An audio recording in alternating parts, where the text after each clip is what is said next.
Prom and Prejudice, written by Elizabeth Eulberg, published by Scholastic. Chapter 1.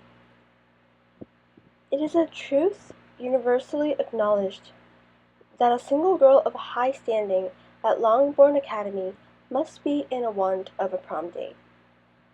While the same can probably be said of countless other schools across the country, prom at Longbourn isn't just a rite of passage.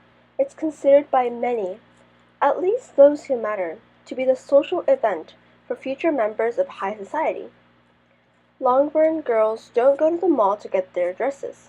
No, they boast couture from designers whose names adorn their speed dial.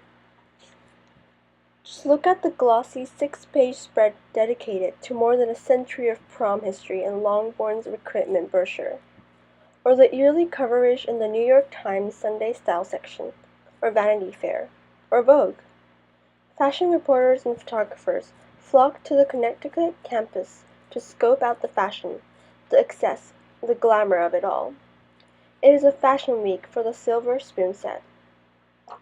The tradition started in 1895, the first year Longbourn opened its doors.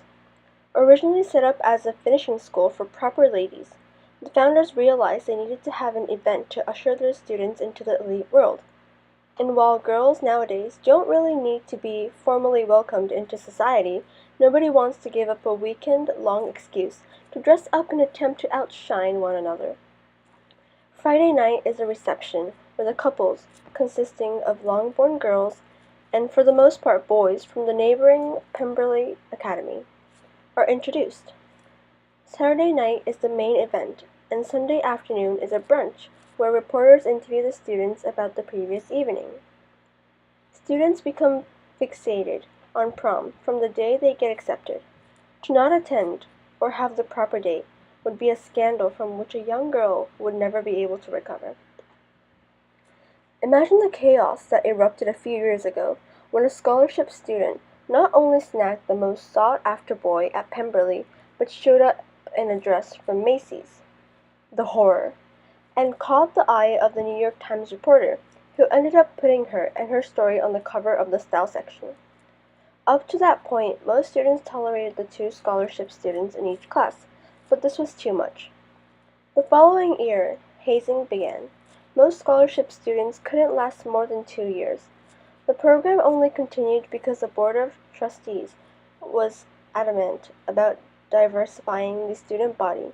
And by diverse, they meant having students whose parents didn't earn 7-figure yearly bonuses. Plus, the scholarship students, often called charity cases, helped boost the academic record and music program. Given the opportunities, education-wise, the scholarship students tried to put up with the behavior. After all, this kind of experience couldn't have happened at home, so there was a price to pay for the best teachers, resources, and connections. That price, condensation, taunts, pranks, got old pretty quickly. It's not easy though. It only took the new scholarship girl in the junior class 2 days before she broke down in tears. Fortunately, she was alone in her room and nobody saw her.